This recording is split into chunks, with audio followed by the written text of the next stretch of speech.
चक्रवाती तूफान अम्फान से पश्चिम बंगाल और ओडिशा में हुआ भारी नुकसान। पश्चिम बंगाल के सुंदरबन से टकराया तूफान। ओडिशा में अम्फान के कारण 3 लोगों की मौत तो बंगाल में 10 से ज्यादा लोगों की गई जान। 5000 से ज्यादा मकान हुए क्षतिग्रस्त। देश भर में कोरोना का हाहाकार जारी। अब तक करीब 1,12,359 लोग हुए कोरोना से संक्रमित। करीब 3,435 लोग गंवा चुके हैं जान। 24 घंटे में 132 लोगों की मौत। पूर्व प्रधानमंत्री राजीव गांधी की 29वीं पुण्यतिथि आज। श्री पेरम्बदूर में एक बम धमाके में की गई थी राजीव गांधी की हत्या। पुण्यतिथि पर प्रधानमंत्री नरेंद्र मोदी ने ट्वीट कर दी श्रद्धांजलि। 1 जून से चलेंगी 200 पैसेंजर्स ट्रेनें। आज सुबह से IRCTC की वेबसाइट पर शुरू हुई बुकिंग। तत्काल या प्रीमियम तत्काल की नहीं होगी सुविधा। कंफर्म टिकट होने पर ही स्टेशन पर मिलेगी एंट्री। राष्ट्रीय राजधानी दिल्ली में आज से खोले गए सभी पार्क और गार्डन। सशर्त घूमने की मिली इजाजत। सुबह 7 बजे से 10 बजे तक और दोपहर 3:30 बजे से शाम 6:30 बजे तक लोग कर सकेंगे सैर सपाटा। शर्तों के साथ आज से लखनऊ में खुलेंगे बाजार। साप्ताहिक बंदी के अलावा एक दिन बाईं और दूसरे दिन दाहिनी पटरी की दुकानें खुलेंगी। सुबह 7 से शाम 7 बजे तक ही चलेंगी बाजार में गतिविधियां। कंटेनमेंट जोन में नहीं खुलेगी कोई दुकान। झारखंड सरकार ने 1 जून से स्कूलों को खोलने का लिया फैसला। स्कूल की टाइमिंग में किया गया है बदलाव। लॉकडाउन के कारण पढ़ाई को हुए नुकसान को पूरा करने के लिए बढ़ाया गया स्कूल का वक्त।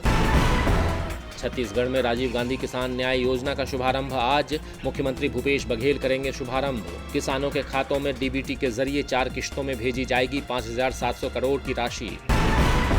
मध्य प्रदेश में उपचुनाव को लेकर कांग्रेस ने कसी कमर। सिंधिया के गढ़ में उतारी टीम 11। पार्टी ने बनाए 11 नए जिलाध्यक्ष। सिंधिया के सियासी असर वाले ज्यादातर जिले। भारत और चीन के बीच बढ़ता जा रहा है सीमा पर तनाव। भारत ने लद्दाख में सैनिकों की बढ़ाई संख्या। हाल ही में चीनी और भारतीय सैनिकों में हुई थी झड़प। तब से गहरा रहा है तनाव। वैश्विक महामारी कोरोना वायरस ने दुनिया भर में मचाई तबाही। अब तक कोरोना से संक्रमितों का आंकड़ा पहुंचा 50 लाख के पार। अब तक 3,24,000 के करीब लोगों की कोरोना से हुई मौत। 19,58,000 से ज्यादा लोगों को किया गया है ठीक। अमेरिका और ब्राजील में भयंकर तबाही मचा रहा है कोरोना वायरस। अमेरिका में 24 घंटों में 1561 लोगों की गई जान। ब्राजील में एक दिन में 19,951 नए मामले आने से मचा हड़कंप। लॉकडाउन में छूट के बावजूद इटली में रेस्तरां खोलने को तैयार नहीं है व्यवसायी। कहा सोशल डिस्टेंसिंग के जरिए कारोबार को होगा नुकसान। लॉकडाउन के चलते पहले ही रेस्तरां को हुआ है भारी घाटा। बांग्लादेश में भी अम्फान तूफान ने मचाई तबाही। तेज हवाओं के साथ कई इलाकों में जमकर हुई बारिश। 6 से ज्यादा लोगों की तूफान ने ली जान। बांग्लादेश के खुलना, सतखीरा समेत कई इलाकों के लोगों को सुरक्षित स्थान पर पहुंचाया गया।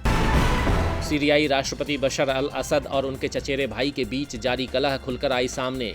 राष्ट्रपति ने भाई की संपत्ति को किया जब्त। देश में 5 साल तक उनके व्यापार करने पर लगाई रोक। ऑनलाइन कैब सेवा वाली कंपनी ओला पर भी पड़ा कोरोना का बुरा असर।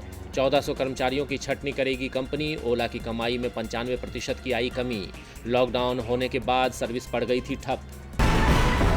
आत्मनिर्भर भारत पैकेज के बीच भी चालू वित्त वर्ष में 5% घट सकती है भारतीय अर्थव्यवस्था। रेटिंग एजेंसी इकरा ने जताया अनुमान। पहले इकरा ने जताया था 1 से 2% गिरावट का अनुमान। पतंजलि की ई-कॉमर्स वेबसाइट की जोरदार शुरुआत। पहले हफ्ते ही हर दिन मिल रहे 10,000 से ज्यादा ऑर्डर। पतंजलि ने ऑर्डर मी वेबसाइट को किया है शुरू। जियो मार्ट से है मुकाबला।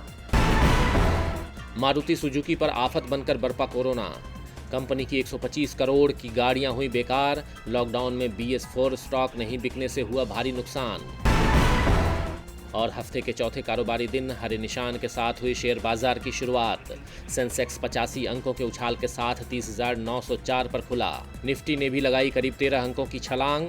9,079 पर खुला निफ्टी।